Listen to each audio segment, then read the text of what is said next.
Hop, ijtimoiy tarmoqlarda yana bir video tarqaldi.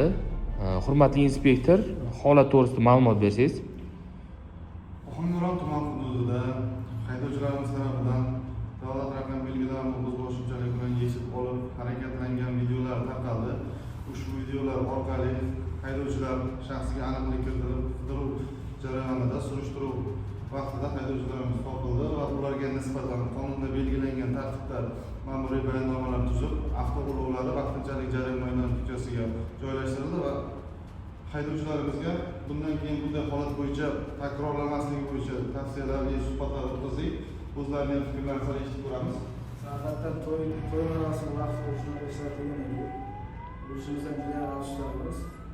Bunaqa ishlar hechga tavsiya qilmaymiz qaytarishni. Afsuslanamiz. Yaqin afsuslanan qilgan ishimdan iloji boricha hechga tavsiya qilmayman qaytarishni afsuslanamiz.